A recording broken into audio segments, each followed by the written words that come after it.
Buenos días, hermanos. Vamos a ver un mensaje textual.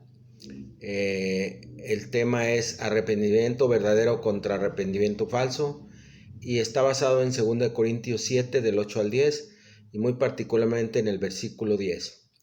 Normalmente en muchos cultos en la predicación, hermanos, se hace un llamamiento al arrepentimiento y generalmente pasa mucha gente y a veces llora, muchas de las veces. Pero lo que ocurre es que vuelve a ocurrir, hace otro llamamiento, otro predicador o el mismo predicador, y vuelven a pasar y a veces son los mismos y lloran. ¿Será que si hubo arrepentimiento, fue genuino, verdadero o fue arrepentimiento falso? Vamos a examinar 3 versículos de la Biblia para analizar esto. Segunda de Corintios 7:8 dice así: os causé tristeza con mi carta, no me pesa, pues veo que esa carta os causó tristeza, aunque solo por poco tiempo. Y lo vamos a ver más adelante. El 7:9, fuisteis entristecidos para arrepentimiento conforme a la voluntad de Dios. Y el 10, que es la base del mensaje, porque la tristeza que es según Dios produce un arrepentimiento para salvación, del que no hay que tener pesar, pero la tristeza del mundo produce muerte. Aquí vamos a desglosarlo muy bien. La tristeza según Dios debe proceder desde un punto de vista del pecado como el que tiene o lo de Dios. Primero, tiene que haber un cambio de opinión respecto al pecado. Un cambio de opinión, en primer lugar, respecto a la naturaleza del pecado. Al que se arrepintió verdaderamente, el pecado le parece aborrecible, detestable, el alcohol, el adulterio, la droga, la idolatría, la hechicería, todo. Al que tiene arrepentimiento falso o tristeza del mundo, como dice el versículo, ven que a pesar de que el pecado lo está destruyendo, lo siguen amando, lo siguen deseando, no desean separarse de él. Alcohol, juegos de azar, fornicación, orgías, etc. En segundo lugar, un cambio de opinión del carácter del pecado con respecto a su relación con Dios. Los pecadores o arrepentimiento falso no ven ninguna razón por qué Dios amenaza con un castigo tan terrible como el infierno. Dicen, no, Dios no puede mandar a nadie al infierno.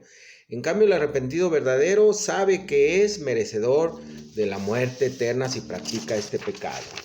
Tercero, un cambio de opinión con respecto al merecimiento del pecado. ¿A qué se refiere? Al arrepentido falso o tristeza del mundo, a pesar de que en teoría merece la muerte eterna, no lo cree, y ese es un gran problema en la mayoría de las congregaciones.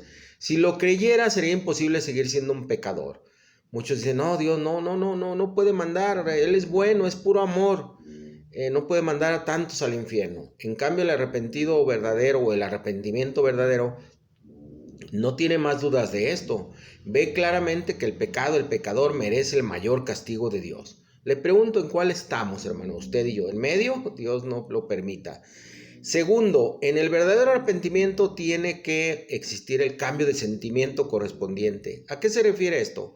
El individuo que se arrepiente verdaderamente ve al pecado como ruin, detestable, lo aborrece, lo odia en su corazón, hermano. Le pregunto, ¿usted odia su pecado antiguo? La borrachera, el adulterio, fornicación, idolatría, hechicería, ira, celos, contiendas, todo esto.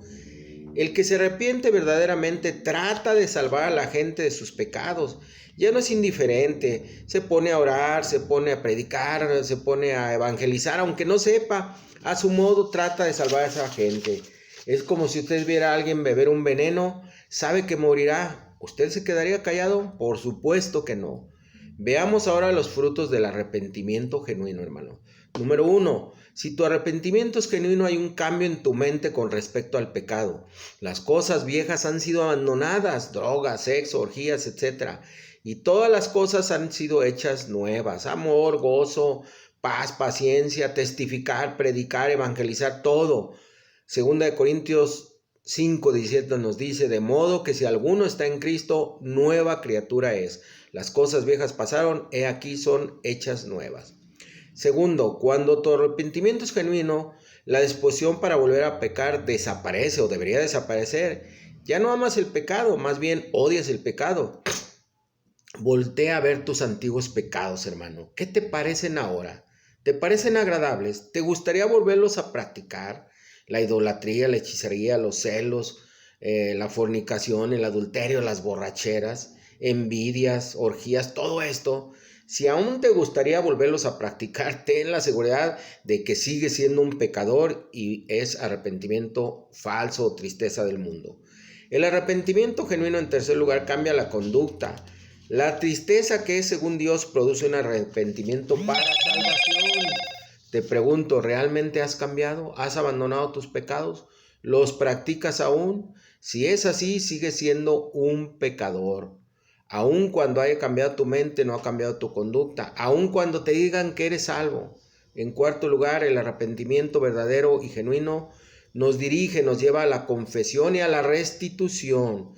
Si has robado, si eras ladrón y aún guardas el dinero robado, no te has arrepentido verdaderamente.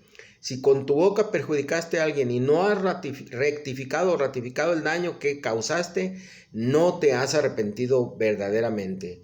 Con tu boca calumniaste a una mujer y no has pedido perdón, no te has arrepentido. El daño que causaste, hermano, de alguna manera lo tienes que reparar. Quinto, el verdadero arrepentimiento es un cambio permanente de carácter y de conducta. Arrepentimiento para salvación del que no hay que tener pesar. Es un arrepentimiento del que el que lo hace ya no se vuelve atrás. El amor al pecado ha sido abandonado, no volverá a amar al pecado. Quiere probarse bajo su propio riesgo, vuelva al alcohol, al sexo, a las drogas, a las orgías, a la idolatría, a la hechicería. Pero ahora vamos a ver el falso arrepentimiento. Número 1. La tristeza del mundo o falso arrepentimiento produce muerte espiritual. La persona ve las consecuencias del pecado desde el punto de vista mundano. Bueno, dejé el alcohol por la cirrosis, es que no, me vaya a dar cirrosis. El adulterio y la fornicación también lo dejé porque hay sida, porque me puedo morir. Si es descubierto, hermano, lo practica a escondidas de los hermanos. Le dará vergüenza y se molestará por ser descubierto. En segundo lugar, el falso arrepentimiento o la tristeza del mundo está basado en el egoísmo. Puede sentir pena en su mente, tal vez porque perjudica a su familia, a sus amigos. Puede sentir remordimiento de conciencia, pero mientras no odia el pecado, es un falso arrepentimiento. Judas, que sintió remordimiento, resultado, se suicidó y se fue al infierno. En cambio, Pedro se arrepintió. ¿Qué fue lo que hizo Jesucristo? Le encargó pastorear a la grey, más las epístolas de Pedro. ¿Cómo conocer el arrepentimiento falso? Número 1. Deja los sentimientos sin cambiar. El individuo todavía siente el deseo de pecar. No lo hace, el alcohol, sexo, drogas, idolatría, etc., porque teme sus consecuencias, pero aún lo desea. En segundo lugar, lleva a la muerte. El verdadero arrepentimiento está dispuesto a que sepa que se ha arrepentido, que era un pecador. El falso da toda clase de excusas. Hay hermanos que quieren ser disciplinados, pero a escondidas, donde nadie los vea, que no sepa la congregación, para encubrir su pecado. Se avergüenza de ese supuesto arrepentimiento. ¿Usted qué dice, hermano? ¿Se arrepiente de que alguien le hable de sus pecados? Es muy distinto cuando lo esté en señale y señale. ¿A qué me refiero que se avergüenza que le hablen de su pecado? El ejemplo es el profeta Natán, que fue y amonestó a David y por parte de Dios le dijo: tú eres ese. Le mostró que era un pecador, un asesino, un adúltero, todo eso, y él no buscó excusas, él lo aceptó, y por haber sido aceptado su pecado, fue perdonado, y se le perdonó mucho, aun cuando pagó las consecuencias. En tercer lugar, el falso arrepentimiento produce un cambio parcial de la conducta. El falso no cambia, solo evita aquellos pecados en que hay evidencia clara. El que era borracho y mujeriego, ya no es borracho y mujeriego, pero allá en su hogar, el carácter, la ira, la apatía, la responsabilidad, a lo mejor ya ni quiere trabajar porque ahora es cristiano, y no encuentro trabajo, y pues aquí estoy glorificando a Dios en mi casa, y la mujer trabajando. Nada, hermano. Es temporal, el individuo recae continuamente en sus antiguos pecados. Es que la disposición a pecar no ha desaparecido, solo está restringida o detenida por el temor. Israel cada rato constantemente caía en la idolatría, solo era tristeza del mundo. Hoy en día hay individuos que cambian un tiempo, entran en la iglesia y recaen en sus viejos pecados, se enfrían, dicen, pero la verdad es que siempre han amado el pecado. Se justifican, es que tengo necesidades, y es un arrepentimiento falso. En quinto lugar, endurece su corazón, se vuelve más duro su corazón, tiene emociones fuertes de convicción, pero su corazón no ha sido quebrantado. En muchas iglesias pasan por un avivamiento, se despiertan, se emocionan y luego se enfrían. Se repite una y otra vez hasta que se vuelven más duros y ya no pueden ser avivados otra vez. Tenemos varias conclusiones y aplicaciones. La número 1, la tristeza según Dios produce un arrepentimiento para salvación, vida eterna con nuestro Dios y Señor Jesucristo. En segundo lugar, la tristeza del mundo produce muerte, muerte eterna al infierno. En tercer lugar, el arrepentido no genuino piensa que es una gran cruz, una gran carga hacerse cristiano. No quieren renunciar a sus amigos pecadores y creen que es una gran prueba renunciar a sus pecados. El arrepentido no genuino siempre pone pretextos para justificar su pecado. Aún aman el pecado. El arrepentimiento verdadero hace que aborrezcamos, que odiemos el pecado. ¿Lo odias, hermano? ¿Lo odiamos realmente? Y en sexto lugar, le pregunto, ¿está dispuesto a renunciar a su pecado? ¿Odia su pecado? Si aún, hermano, amas tus pecados y quieres retenerlos, quédate sin hacer nada y que Dios tenga misericordia, porque tu destino es terrible.